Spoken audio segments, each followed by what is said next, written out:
মুসলিম মৌলবাদীরা যে কোনো সমাজে তারা যে জিনিসগুলো বিরুদ্ধে কথা বলে, তারা কথা বলে সুদের বিরুদ্ধে, তারা কথা বলে পশ্চিমা জীবনযাপনের বিরুদ্ধে, তারা এগুলোকে খুবই মনে করে যে এগুলোর বিরুদ্ধে ভয় ভীতি ছড়িয়ে তারা মানুষের মনে জায়গা দখল করে। তো সুদ, ঠিক আছে, সুদ একটা কোরআনিক বিধান, এটা হারাম জিনিস। তো এটা নিয়ে তারা অনেক কথা বলতো, ইউনূসের বিরুদ্ধে কথা বলতো। কিন্তু আমরা কি দেখলাম যে যখন ইউনূস আর জঙ্গিরা মিলে গেল, মৌলবাদীরা এখন আর ইউনূসের সুদের বিরুদ্ধে কোনো কথা বলে না। দেখেন, মৌলবাদীরা যদি অন্তত তাদের সততা একটু বজায় রাখত, তাহলে কিন্তু তারা এতটা নির্লজ্জ ভাবে ইউনূসের সুদের কাহিনী কিন্তু ভুলে যেতে পারতো না। যে মৌলবী ইউনূসকে গালি দিয়েছে 1 বছর আগে, সেই মৌলবী এখন ইউনূসকে নবী ঘোষণা করেছে।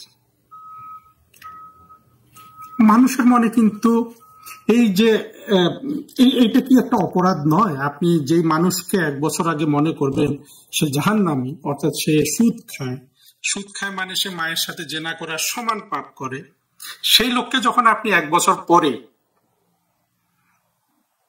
নবী ঘোষণা দেন, যে ঘোষণা দেয় সেই লোকটা কত বড় ক্রিমিনাল, এইটা বাংলাদেশের মানুষ যতদিন অনুধাবন করতে না পারবে, বাংলাদেশের মানুষের নিজের থেকে মুক্তি কিন্তু আসবে না।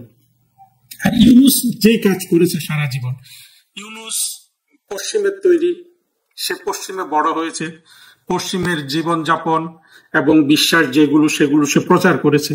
কিন্তু ইউনূস যেহেতু খুবই চতুর এবং ধান্দাবাজ, সে কিন্তু বাংলাদেশের মৌলবাদীদের সাথে কখনোই কনফ্লিক্টে যায়নি। এবং এখানে অপরাধের সাথে অপরাধের একটা মিলন।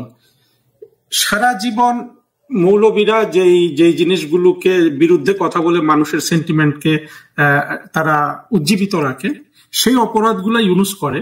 যদি সেগুলো অপরাধ হয়ে থাকে, আমি সব অপরাধ বলবো না, কিন্তু বাংলাদেশের মানুষ কিন্তু এটা বুঝতে পারে না।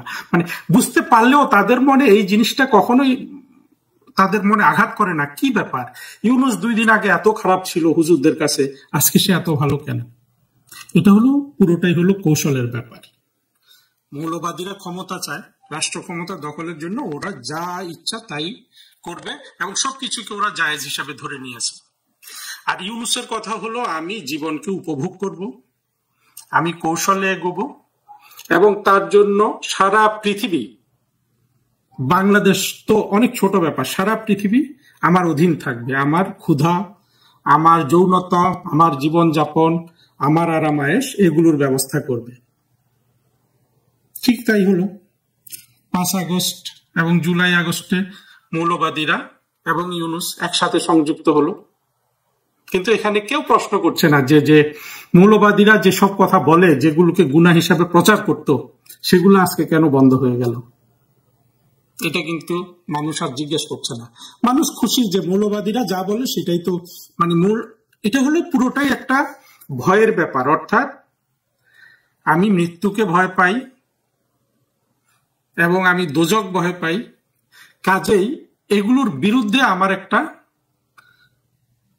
একটা বিধান দরকার, প্রতিবিধান দরকার। সেটা মৌলবাদীরা দিচ্ছে যে হ্যাঁ, আপনি, তারা তাদের মতো করে দিচ্ছে, কান পড়ার মতো করে মসজিদে দিচ্ছে, ওয়াজ মাহফিলে দিচ্ছে, সেগুলোই মানুষের মনে ঢুকছে। আর মানুষ এগুলোকে কখনোই বিচার করে গ্রহণ করতে পারে না, কারণ বাংলাদেশের মানুষ নিজেরাই কিছু কিছু অপরাধের প্রতি অত্যন্ত প্রবণ, মিথ্যা কথা বলার প্রতি প্রবণ। তারা ছোটখাটো চুরি থেকে যে কোনো সুযোগ পেলে রাষ্ট্রীয় সম্পদ চুরি করা, এগুলাতে তাদের প্রবণতা অত্যন্ত তীক্ষ্ণ। ফলে একটা অপরাধ প্রবণ মন, একটা অশিক্ষিত মন, যেখানে যুক্তির কোনো বালাই নেই। যুক্তি কি জিনিস সেটা তারা যুক্তি শিখেইনি।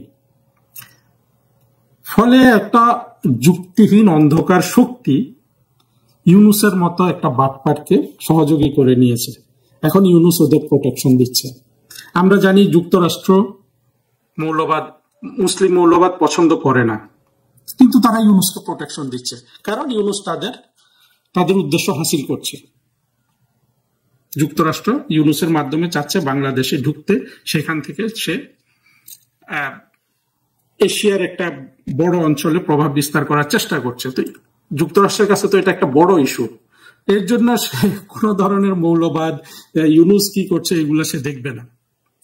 কিন্তু তারপরেও কিন্তু কথা থেকে যায়। কথাটা হলো যে মোটা দাগে প্রেসিডেন্ট ট্রাম্প বা president Biden, Hillary Clinton, Bill Clinton যুক্তরাষ্ট্রের স্বার্থে, সাম্রাজ্যবাদী স্বার্থে তারা ইউনূসকে জায়গা দিতে পারে, কিন্তু এতে কি বাংলাদেশের মানুষের আদৌ লাভ হবে?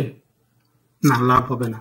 লাভ হবে না এই জন্য যে বাংলাদেশ আজকে যেই অবস্থায় আছে, মৌলবাদ দ্বারা পরিবেষ্টিত, মৌলবাদ দ্বারা ক্ষমতায়িত, মৌলবাদ দ্বারা শাসিত, এইরকম রাষ্ট্র যখন হয়ে যায়, সেই রাষ্ট্রের প্রথম এবং প্রধান আপনার স্যাক্রিফাইস হলো তার অর্থনীতি।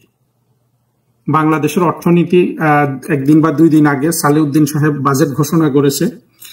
সেই বাজেট নিয়ে আমি দেখলাম পিনাকিও কান্নাকাটি করছে যে বাজেটটা কেন গরিবমুখী হলো না, কেন। তো এটা একটা এখানে একটা মজার বিষয় দেখার। পিনাকি তো জানে, পিনাকি একটা শিক্ষিত সন্ত্রাসী। সে জানে সে একটা অপরাধ করেছে, সে একটা রাষ্ট্রকে ধ্বংস করে ফেলেছে, একটা সরকারকে ফেলে দিয়েছে। সুতরাং সে তার মনের ভিতরেও কিন্তু ওই জিনিসটা আছে যে আমার তো নিরাপত্তা দরকার। সেই নিরাপত্তা আসতে পারে বাংলাদেশের সাধারণ মানুষের কল্যাণ সৃষ্টি করে, মানুষের ভাগ্যের পরিবর্তন করে।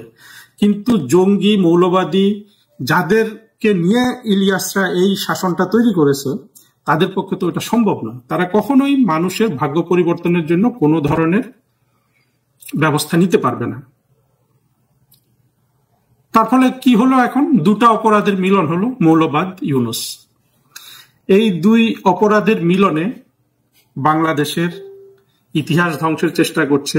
সেটা তারা পারবে না, কোনো কিছুই পারবে না। প্রথম কথা হলো, যেভাবে তারা জিনিসটাকে দেখেছে, 5 আগস্ট, জুলাই আগস্টে তারা যে সন্ত্রাসী কর্মকাণ্ড করে ষড়যন্ত্রের মাধ্যমে ক্ষমতা দখল করে ফেলেছে, সেটাকে তারা সাকসেসফুল মনে করছে, কিন্তু সেটা ব্যর্থ হয়ে গেছে। কিভাবে ব্যর্থ হয়ে গেল? তারা যে পরিকল্পনায় এগিয়েছে, সেই পরিকল্পনা ছিল বাংলাদেশের মুক্তিযুদ্ধের পক্ষের, 71-এর পক্ষে সকল লোককে মেরে ফেলা। তো সকল লোককে মেরে ফেলতে হলে বাংলাদেশের 60 থেকে 70% মানুষকে মেরে ফেলতে হবে। ছোটখাটো একটা ষড়যন্ত্র করে বড় একটা অর্জনের পর এটা কি করা সম্ভব? না, সম্ভব না। তারা যা করেছে, অনেক মানুষকে মেরে ফেলেছে, অনেক পুলিশ মেরে ফেলেছে, কিন্তু বাংলাদেশের 60-70% মানুষকে তারা মেরে ফেলতে পারেনি। এটা তারা পারবেও না।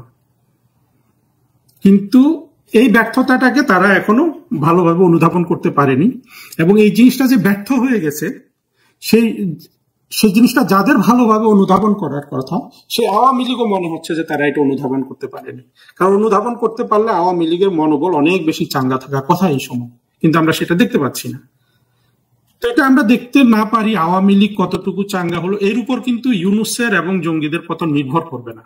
জঙ্গিদের পতন আসবে, বাংলাদেশের মানুষের কষ্ট যত বৃদ্ধি পাবে, তত বাংলাদেশের মানুষ জঙ্গিদের বিরুদ্ধে যাবে। এই পথেই জঙ্গিদের পতন আসবে, যদি অন্য কোনো পথে নাও আসে। আপাতত 2 শক্তির মিলন, 2 অন্ধকার শক্তি, ইউনূস আর মৌলবাদ। এই 2 অন্ধকার শক্তি বাংলাদেশের সংখ্যাগরিষ্ঠ মানুষকে অবরুদ্ধ করে রেখেছে। অত্যন্ত করুণার বিষয়। বাংলাদেশের মানুষ যদি যুক্তি শিখত, যেই লোকটা আজকে ইউনূসকে গালি দিচ্ছে সুদের জন্য, কালকে ইউনূসকে নবী ঘোষণা করে, এটা যে একটা অপরাধ ছাড়া আর কিছু নয়, এটা যদি বাংলাদেশের মানুষ এই যুক্তিটা বুঝতো, ইউনূসের মৃত্যু ঘন্টা এখনই বেজে যেত। যাই হোক, আমরা কিছু কাল অপেক্ষা করি। আমাদেরকে ইউনূস এবং জঙ্গি, এই 2 অন্ধকার শক্তি মিলে আমাদেরকে পথ দেখিয়ে দিচ্ছে যে বাংলাদেশের বন্ধু কারা, শত্রু কারা। তাদের প্রচেষ্টায় যেটা ছিল যে বাংলাদেশের স্বাধীনতার পক্ষের শক্তিকে বাংলাদেশে মেরে ফেলে তারা রাজত্ব করবে, সেই চেষ্টা যেহেতু ব্যর্থ হয়ে গেছে, ভবিষ্যতে যেটা হবে সেটা হলো এই 2 অপশক্তির মৃত্যু ঘটবে বাংলাদেশে, এবং বাংলাদেশে মুক্তিযুদ্ধের পক্ষের শক্তিই থাকবে। জয় বাংলা, জয় বঙ্গবন্ধু।